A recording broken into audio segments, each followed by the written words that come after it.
Assalamualaikum warahmatullahi wabarakatuh. Semua, di kesempatan kali ini saya akan presentasikan hasil tugas kelompok kami yaitu tentang kasus-kasus kejahatan pada media sosial. Di kelompok kami beranggotakan 3 orang. Yang pertama itu ada Angelia, kedua Taufik, dan yang ketiga Christophorus. Oke, kita masuk pada kasus kejahatan di media sosial yang pertama, yaitu ada Sony Pictures Entertainment. Perusahaan yang beroperasi di dunia hiburan ini pernah menjadi korban phishing pada tahun 2011 dan menelan kerugian hingga 100 juta dolar. Pelaku phishing menggunakan identitas Guardian of Peace dan berusaha menyabotase film The Interview. Kisahnya bermula ketika pelaku mengirim email phishing ke karyawan Sony Pictures Entertainment. Email tersebut mengarahkan karyawan untuk memverifikasi ID menggunakan tautan palsu yang dikirimkan. Ketika tautan tersebut diklik, pelaku bisa mendapatkan kredensial karyawan tersebut. Kredensial ini dimanfaatkan untuk mengakses pusat data Sony Pictures Entertainment dan menanam malware di sana. Pelaku meminta sejumlah dana, mengirimkan pesan ancaman terorisme, dan menguak data rahasia perusahaan agar tujuan jahatnya dikabulkan. Ada juga dampak. Yang pertama, dampak pada individu, yaitu kebocoran data pribadi. Informasi pribadi Sony, termasuk nomor jaminan sosial, alamat, dan gaji, bocor ke publik, menimbulkan risiko pencurian identitas dan kerugian privasi. Kemudian, ada ancaman fisik dan psikologis. Karyawan menerima ancaman dari kelompok atas yang menyebabkan ketakutan dan stres, serta mengganggu kehidupan mereka. Ada juga kerusakan reputasi dan kredibilitas. Email internal yang bersifat sensitif dan seringkali bersifat pribadi bocor. Dia menciptakan tekanan sosial bagi individu yang disebut dalam email tersebut, mengakibatkan kerugian reputasi. Ada juga dampak pada perusahaan. Yang pertama yaitu kerugian finansial. Sony mengalami kerugian besar dalam bentuk biaya untuk memperbaiki sistem, membayar denda, dan menghadapi tuntutan dari karyawan terkait pelanggaran privasi.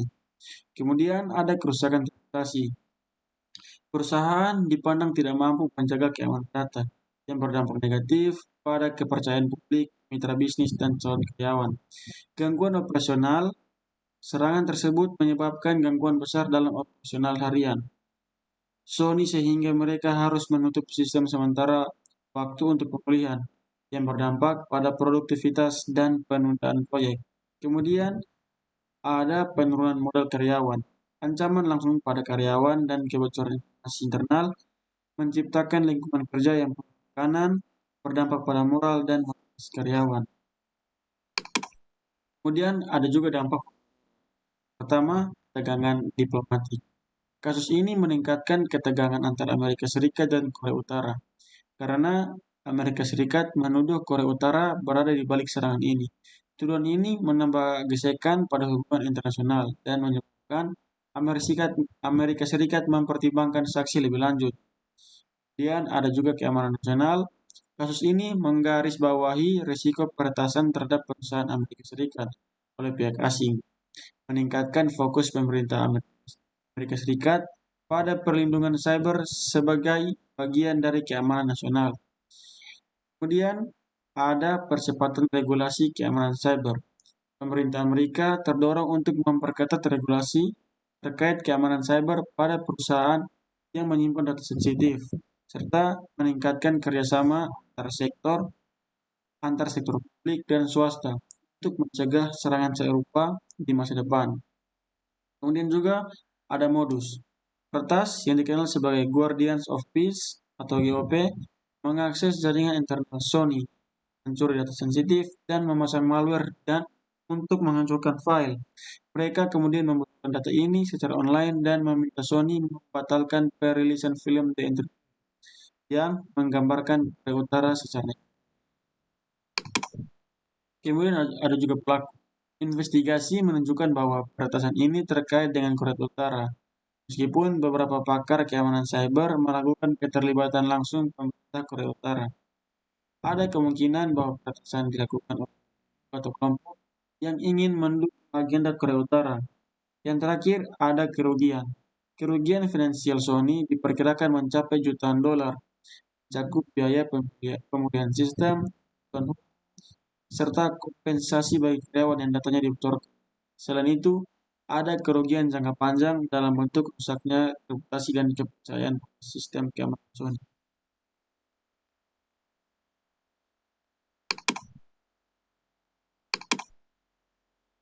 Kita masuk pada perbandingan terkait. Pada kasus peretasan Sony Pictures Entertainment, yaitu yang pertama ada undang-undang lama, State Data Breach Notification Laws. Aturan di negara bagian seperti California mengharuskan perusahaan memberitahu pengguna jika data pribadi mereka terancam. Kemudian ada sanksi.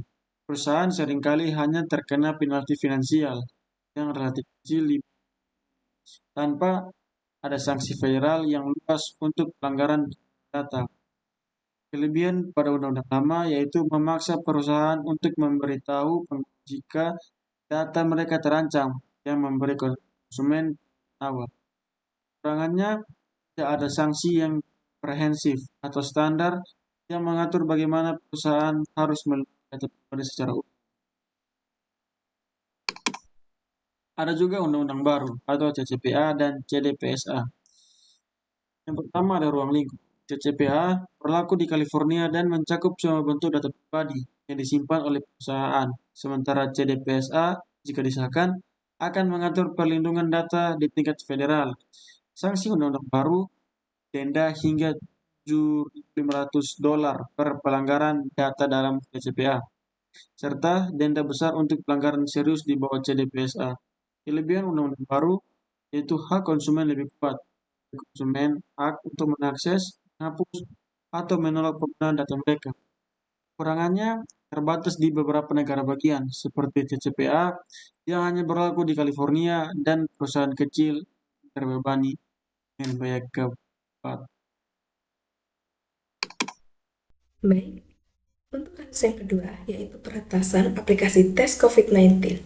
Kasus cybercrime selanjutnya yang juga dialami oleh negara lain adalah peretasan atas aplikasi pendeteksi COVID-19. Kasus ini bahkan dinilai telah merugikan 1 juta pengguna aplikasi Electronic Health Chart atau yang disebut EHA. Dalam aplikasi ini tersimpan berbagai data pribadi yang meliputi status kesehatan, kontak, hasil tes COVID-19, dan sebagainya. Kementerian Kesehatan memang dinilai kurang untuk keamanan di berbagai aplikasi, seperti aplikasi tes and track COVID-19 yang bahkan tanpa pengaman dan bisa diakses oleh siapa saja dari browser database Elasticsearch. Setelah berbagai serangan cyber, aplikasi baru kembali diluncurkan yang diberi nama Peduli Lindung. Namun ini juga tetap masih bisa diretas. Yang pertama, dampak bagi individu, yaitu kebocoran data pribadi, informasi sensitif seperti nama, nomor telepon, hasil tes COVID-19, alamat, dan data kesehatan bocor ke publik, sehingga menimbulkan risiko pencurian identitas, penipuan, atau penyalahgunaan data.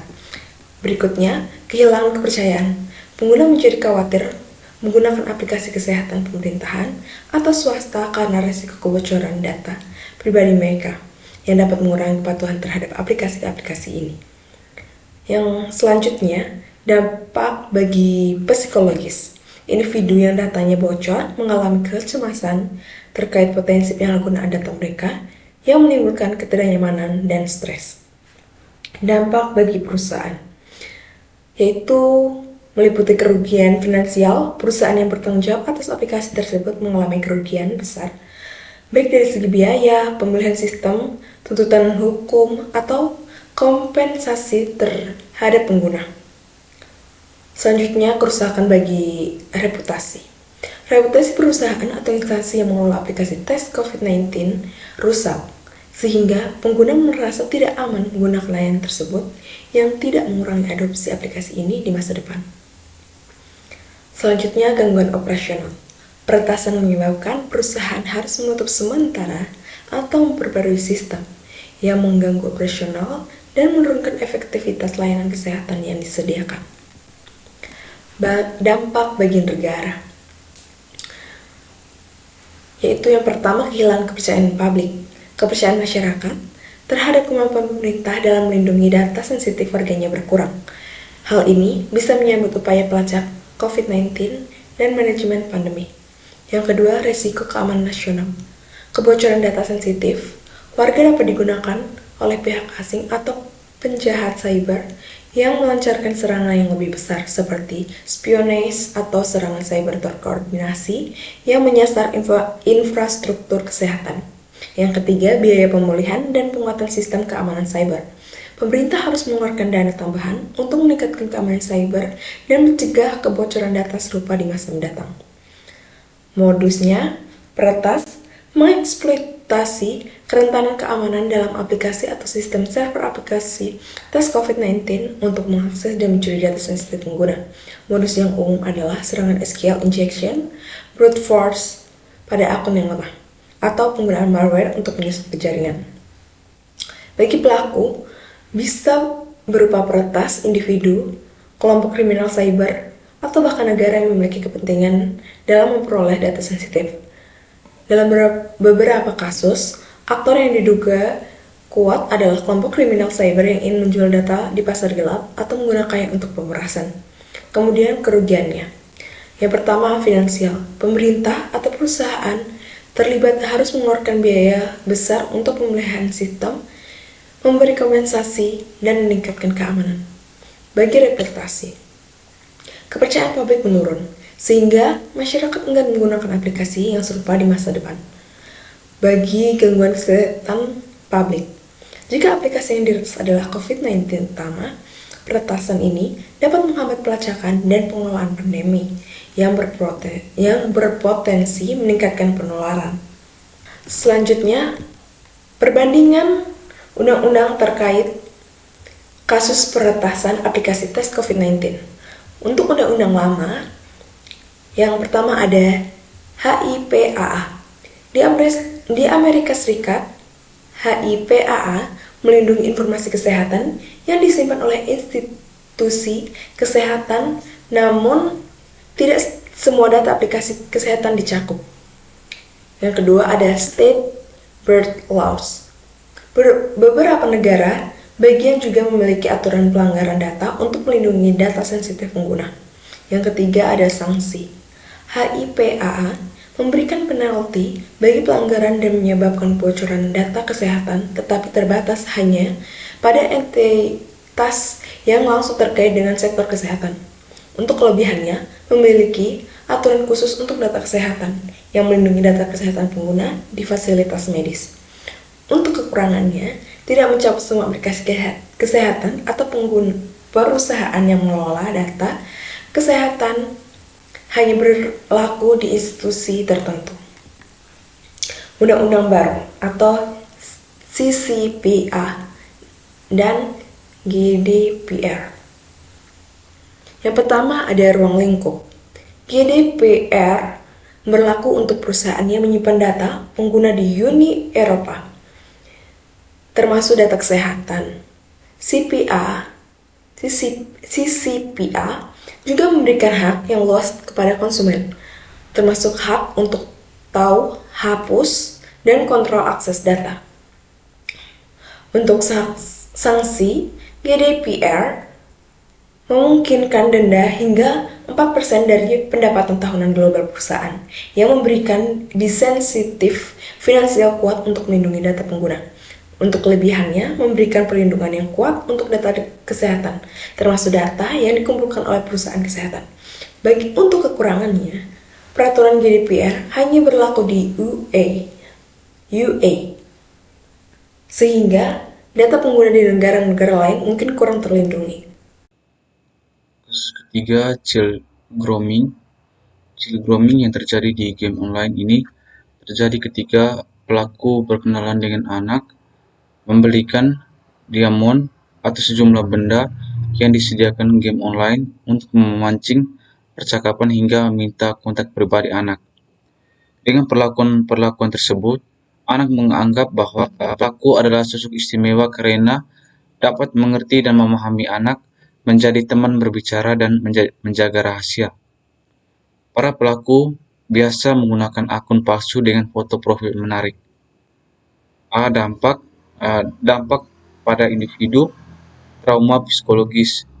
Anak yang menjadi korban sering mengalami trauma psikologis yang mendalam, termasuk kecemasan, depresi, ketakutan, dan hilangnya kepercayaan terhadap orang lain. Kemudian kedua, kerugian fisik dan kesehatan mental. Anak dapat mengalami pelecehan fisik yang berdampak buruk pada kesehatan mereka, serta risiko jangka panjang terhadap kesehatan mental mereka. Dampak sosial, korban seringkali mengalami isolasi sosial karena merasa malu atau bersalah. Hal ini juga bisa mempengaruhi perkembangan sosial dan kepercayaan diri mereka di masa depan.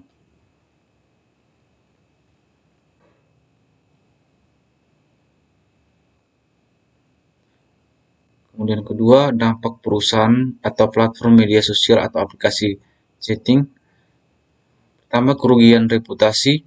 Platform media sosial atau aplikasi chatting yang digunakan dalam kasus grooming bisa kehilangan kepercayaan dari pengguna, yang mengurangi jumlah pengguna atau menurunkan engagement.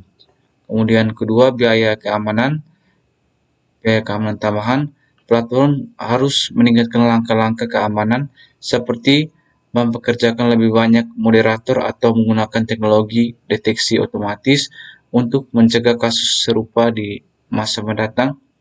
Ketiga, tuntutan hukum dan regulasi.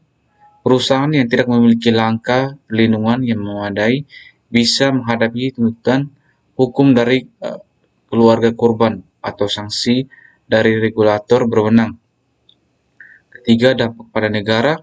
Kehilangan kepercayaan publik terhadap sistem keamanan online. Masyarakat bisa kehilangan kepercayaan pada kemampuan negara untuk melindungi anak-anak dari bahaya online.